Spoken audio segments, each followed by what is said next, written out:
half of our Datathon presentations, and we have Kagaza Secondary School. So they are our only high school participants from KwaZulu-Natal in KwaDlangezwe. So they are made up of grade 10s and also grade 11s. So we have a Teresa coding school that we took them through, and from those multiple training sessions and qualifiers, they are the high school team that has made it here. So yeah, I'll hand over to Kagaza.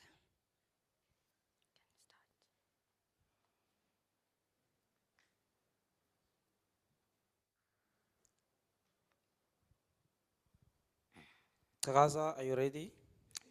Yes, we are. Ah.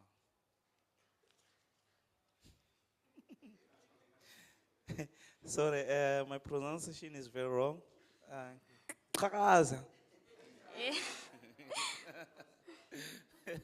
Okay, you can start. Over to you. Okay. Good morning, everyone. Thank you for having us. My name is Nokpila Kombi from the Mind Waves team. I'm with my teammates here, which are Thandolethu Moloto, Ngiba Asemahle, and Bayanda Sibiya. So we are here to present our project, which mainly focuses on bridging the digital diagnostic gap between private and public hospitals. The digital divide in healthcare persists, particularly in diagnosis. Public hospitals struggle with limited resources, outdated infrastructure, and inadequate training, leading to diagnostic errors. Our problem statement focuses on bridging the digital diagnostic gap between private and public hospitals to improve the patient's outcome. So, to address this issue, we need to provide public hospitals with access to digital diagnostic tools and AI-driven technology. However, there are challenges that can contribute to this problem. The first one is lack of access to digital diagnostic tools and AI-driven technology. So the second one is language barrier problem. So many patients in public hospitals may not speak the dominant language, which we all know it's English, making it difficult for healthcare professionals to communicate effectively and accurately diagnose conditions. And the third one is the usage of outdated technological tools. So public hospitals often rely on outdated technological tools such as paper-based records and manual diagnostic processes, which can lead to errors. So the diagnostic errors can have severe consequences for patients, including delayed treatment, and it can also lead to worst-case scenarios such as deaths. In South Africa, an estimated 80,000 to 100,000 patients die annually due to preventable errors, including diagnostic errors. It's about 43.6% of public hospitals that have an inadequate diagnostic equipment.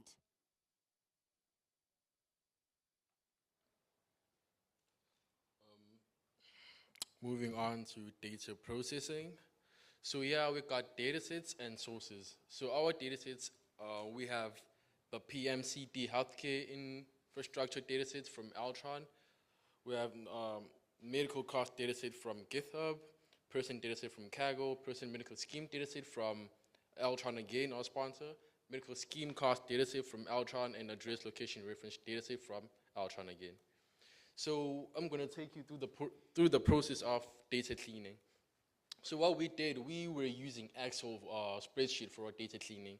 So we were copying the data into our Excel spreadsheets and then splitting text to columns just for better interpretation, removing duplicates, and filling in and removing empty spaces. So by filling in, we mean we're predicting the future references like forecasting.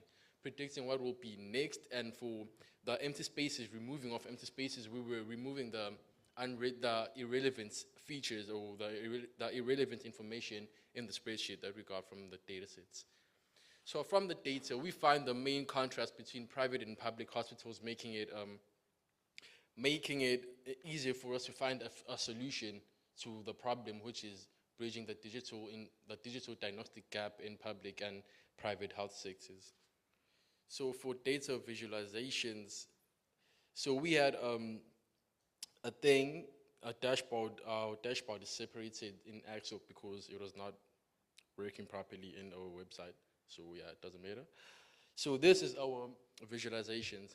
So we have the count of medical conditions, a data set that we got from Kaggle. Yeah, we got it from Kaggle. So we use this data set to know which medical condition is like more detrimental that we need to focus on, and we see that hypertension is like more on top. So these data sets or these conditions have all similar interests, similar symptoms, which is blood pressure and temperature. It has an increase in rise in blood pressure and increase and decrease in temperature.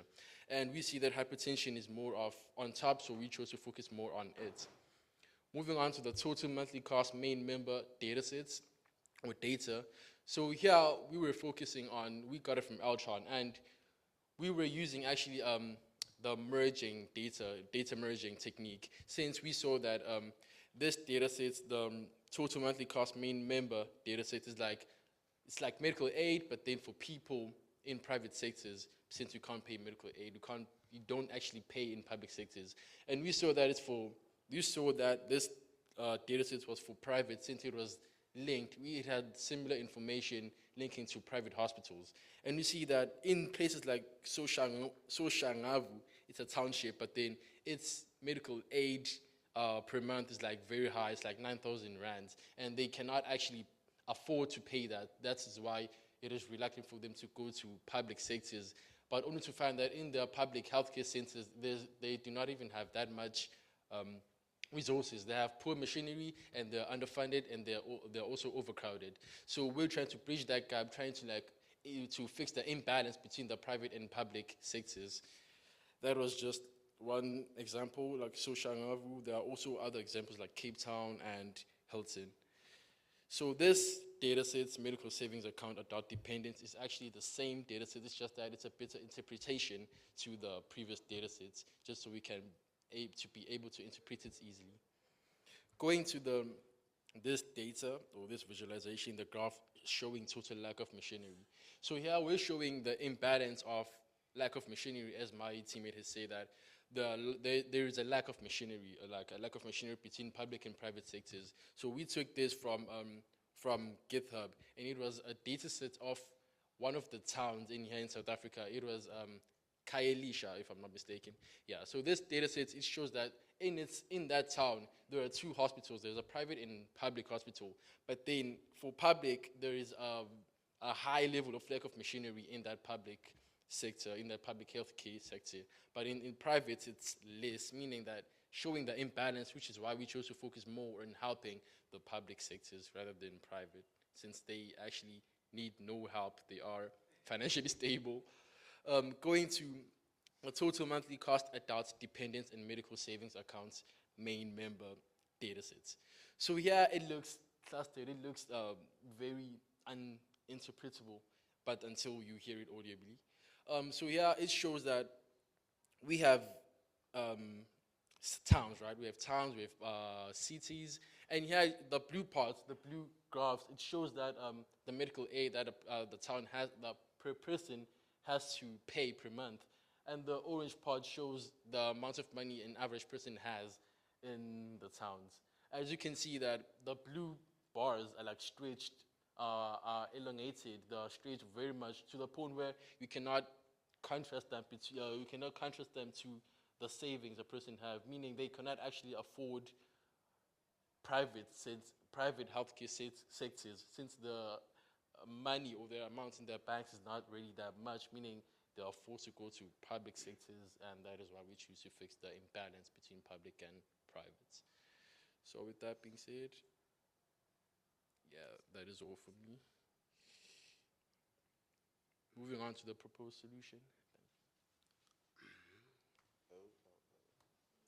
Okay, so for our proposed solution, we have decided to generate or to develop an AI powered health monitoring system, of which is a wearable device at this case. So this monitoring system specifically designed for underserved areas. So a little characterization of the vulnerable actors of this solution of ours. So it lies under 2 layers of analysis. Firstly, these are people who live in underserved areas, in areas where they do not have enough funds to have or to maybe attend to medical centers where they can have good quality healthcare. Second layer then, these are people who are dismarginalized, disfranchised people who do not have enough funds to maybe go to centers where they can get the proper help that we're trying to actually build with our solution. Okay. So the core of the wearable device is built using a very interesting platform that we think you guys will also find interesting, of which is a microbit platform, which will track essential health metrics like heart rate and body temperature. So we decided to use these variables, of which is temperature and blood pressure, because we think they are the most important metrics in the healthcare industry. They're integrated with external sensors. The AI will use the predictive analytics to detect early signs of diseases like infections, providing enables early intervention, reducing the risk of severe complications. The device will also facilitate remote monitoring by community health workers or maybe medical professionals, offering a guidance and treatment recommendations. Additionally, for non-urgent cases, the system will help users manage their health at home with personalized advice and ongoing monitoring, but that will be covered under the future work. Ultimately, our goal is to empower individuals in rural areas with health outcomes and reducing the burden of disease. As we refine the system, we aim to enhance its capabilities and expand its impact, offering a solution that bridges healthcare gap for millions of people in underserved regions. Since we all know that many people go to public hospitals, making it the very populated system. So we're trying to bridge that gap to help these marginalized people that we find very many in our population attending these public sectors. Okay. So we know that many technological systems have challenges, so as our solution. We think that we will also have some complications here and there, but it's good because we're going to solve them throughout our integration time. So the first one is theft. In theft, we tell you that we're going to have configuration systems where a person will be able to maybe put a password or pattern, something of some sort that will ensure their security. Because we think that healthcare data is a very critical thing, it's a very confidential thing, so no one is supposed to know your status and all that. So then for the reliability, we will use accurate data collection using high quality and validated sensors for heart rate and temperature. So we also think that there may be queries where people will maybe put their watches on water. So we're also working under that. So we're trying to improve our machine or our device, of which we'll use waterproofs and all that. So while doing this project or while doing this proposed solution of ours, there were problems that we actually faced. But since we are mind waves, we decided to make our minds way more broader and tried to use what we had to give something fantastic and very cute to see as what we have here. So the first thing that we encountered problem actually is the database kept on changing, having PC challenges in downloading Power BI. So we are all the testifiers there because the data, the Eltron data kept on giving us problems, but we used some columns there that we think were relevant and interlinked with our solution. And then we were also struggling with getting data sets for private hospitals in South Africa.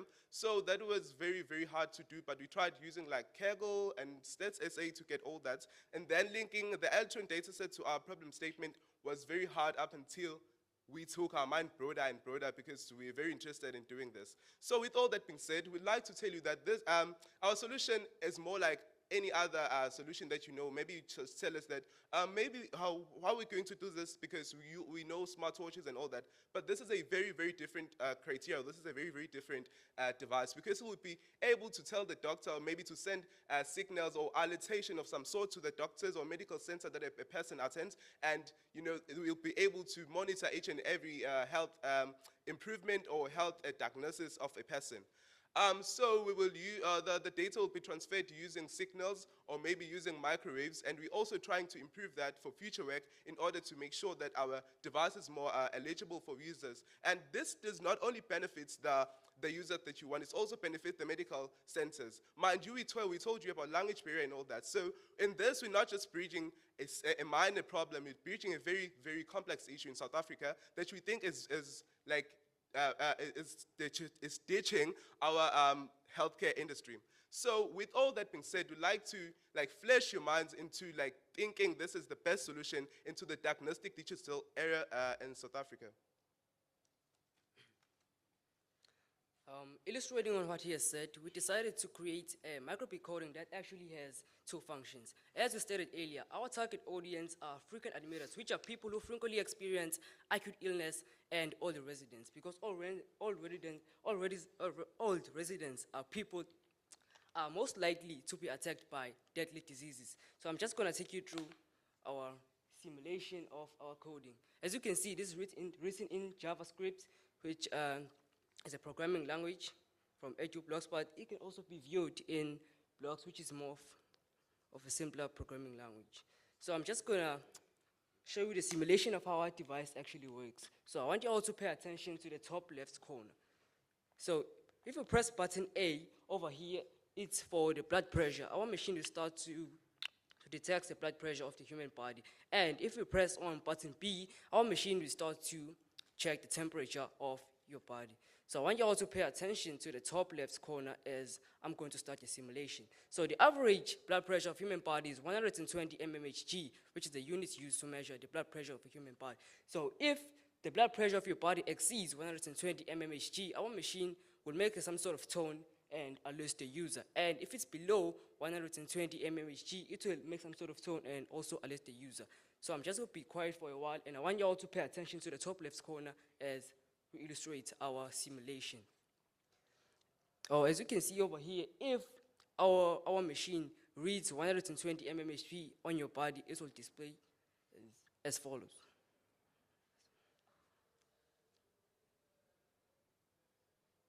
As you can see, it displays that your body is still safe because your blood pressure is still average. But if it happens that our micro:bit device reads less than 120 mmHg, it will display as follows.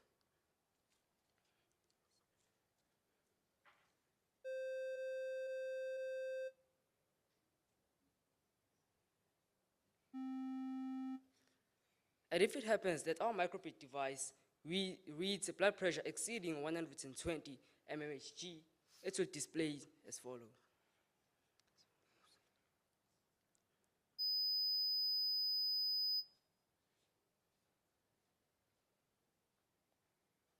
So moving on to button B, which is the temperature,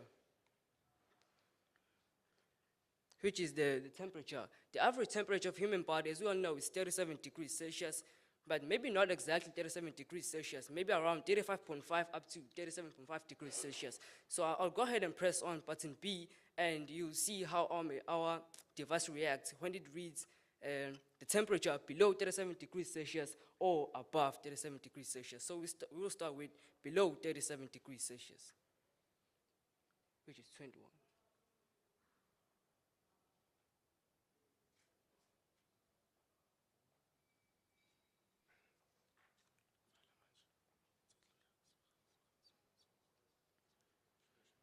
You see that it's written below average, which means your blood pressure is below average. So if it happens that your blood pressure, the temperature exceeds 37 degrees Celsius, it will display as follows.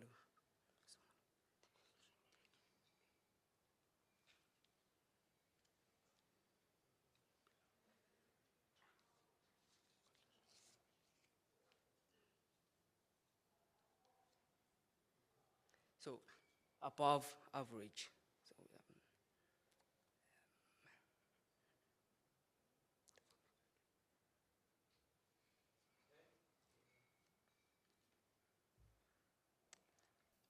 Thank you. so Oh, you done? no, no. I actually extended 3 minutes for you, but Okay, thank you. So okay.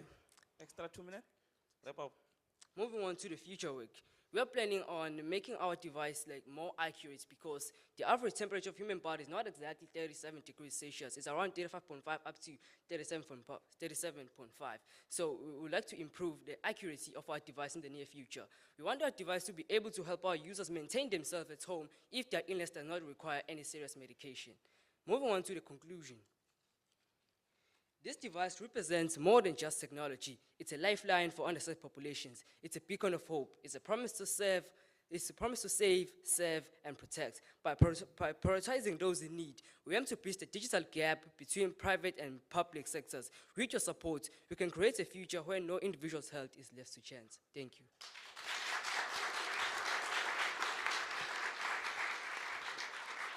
Yeah, thank you, Kakaza. So yeah, these are the grade 10 learners. You can see that by the time they reach university, they will be like a rocket, yeah? So yeah, much appreciated for your hard work. So yeah, it's time for questions, but you must bear in mind that our learners is not in that level whereby who can ask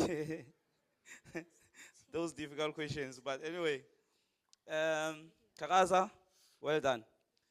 So just, I see there's a hand for online judges. Online judges. But on my side, I just want to ask one question and then I jump into online judges. Obviously, it's just 5 minutes. Okay, so what I'm going to ask now is your graph. Go back to your graph. On Excel or on the slides? On your On the slides. dashboard. No, it's on the dashboard. I saw the line graph. I don't know if it's on your left or right. Okay, yeah, let's stop there. So looking at the graph, you see we have two variables, right? Which one is the independent variable? Which one is the dependent variable? So the independent variable there is the town. So basically, it's the x-axis. So what is that? It's the medical savings account adults dependent. It's dependent on the town. So basically, there on the x-axis we have the independent, and then on the y we have the dependent. Excellent. So looking at your graph is going down, right? What does it tell us about the slope of the graph? It's decreasing, fluctuating down there. So what is the gradient? The gradient is Negative or positive? The gradient is negative. Well done. Okay, cool. I'm gonna open for online judges. So that's their standard. Hey? So we ask according to their standard. Okay, online judges, you have any question? Dr. Yeah, Jeffrey? one Yeah. question. Yeah. Thank you so much. Thank you so much, guys. Great presentation. Yeah, so I just want to reflect on your self-improvement or personal growth during while you were also working on this project. Like, what was the most surprising or actually interesting thing that you actually learned while you were working on this project? Were there any rewarding experiences, unexpected insights, or challenges? Everything, anything. We did have challenges, but there was also nothing much that we learned because the things that we did here, we learned them during our training. But the thing that we found most interesting was being exposed to, to this private data, being exposed to doing the database things and all that. So that is what we found very much interesting in this project. Okay, okay, that's great. And if you would actually explain your whole solution and your idea and everything to someone who doesn't know anything about technology and stuff, or how will you actually explain it in layman's terms? Okay, so we just tell them that it's just a wearable device. We talk their language. It's more like a watch that they will wear, and it will tell them all the things. Like there's no need for going more further because it's just simple as that. Wearing a watch that is able to read your blood pressure, temperature, and all that. There's no need for them to know the signals and all that. All they know is that their watch is interconnected to the medical center that they attend in. Excellent. Thank you so much. Excellent. Great stuff.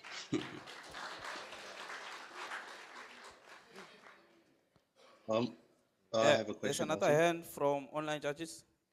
Hoto. It's Dr. Dizela. It's Dr. Chitila. Oh, Dr. Titela. Thank you. Titila. Thank you very much. You brought live presentation. I like how you presented, and the future is bright. Um, Obviously, there's a learning curve to learn, but what I liked is how you used simple tools to communicate your solution. I wanted to ask about how did you guys go about the language barrier?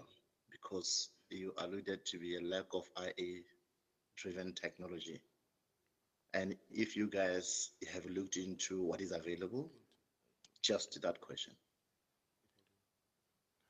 Okay, so for the language barrier, since we're trying to minimize, talking in sentences, we're just sending signals. So if a person is like blood pressure is like high, it'll just send a signal to a doctor in the doctor's preferred language, which is probably English in South Africa.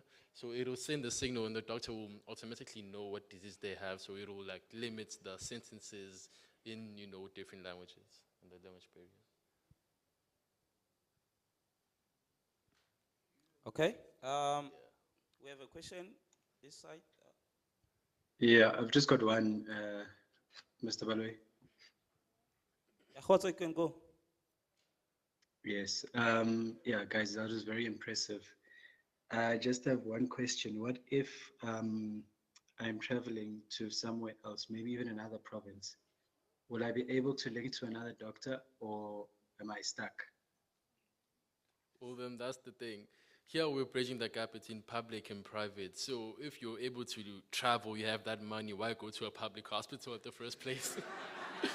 Because, I mean, just go to a private hospital. I mean, you got the money, man. Stop traveling. So, yeah.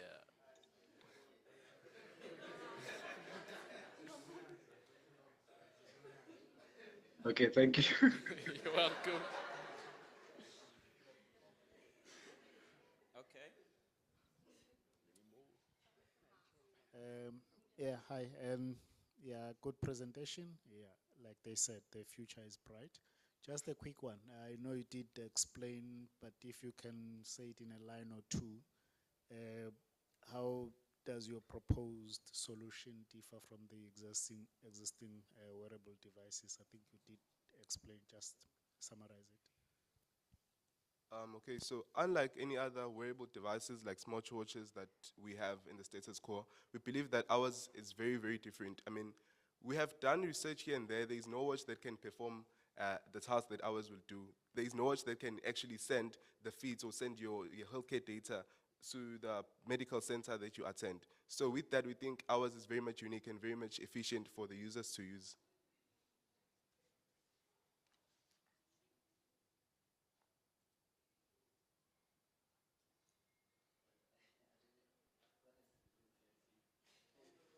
We've got another question.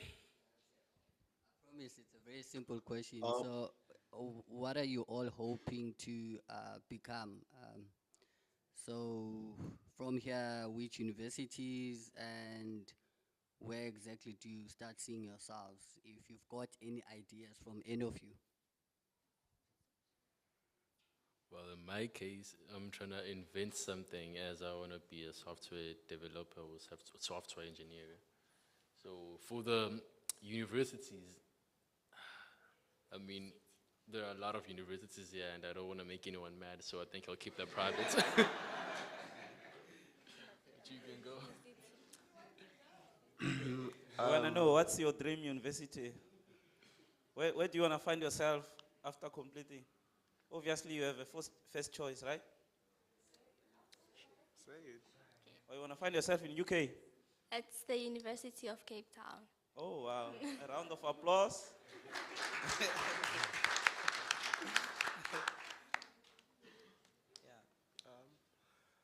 Yeah, I have I one see more question. myself in UJ or VETS. Ow. A round of applause.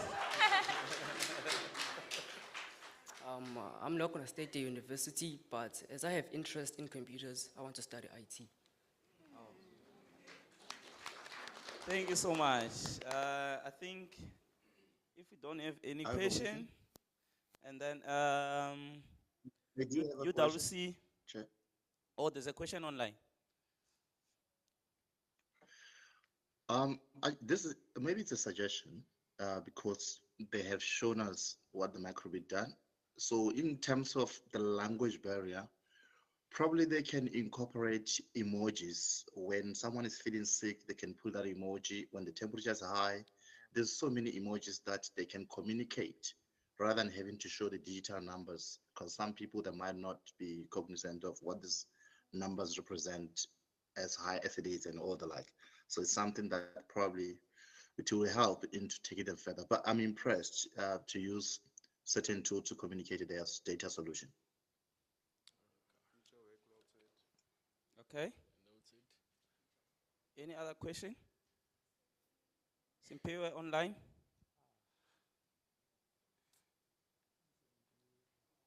Good day, guys. I don't have more of what can I say? I'm just congratulating you guys. It was a very great presentation. For people who are doing grade 11 and grade 10 to do such work and have these presentation skills, it was amazing. It means that the future is bright for us. And I hope that you guys continue to venture into data science. And yeah, that's all from me. Thank you. Thank you so much. Well done, guys. Yeah, so the next team will be UWC. Can you get ready? Can you get ready and come to the front?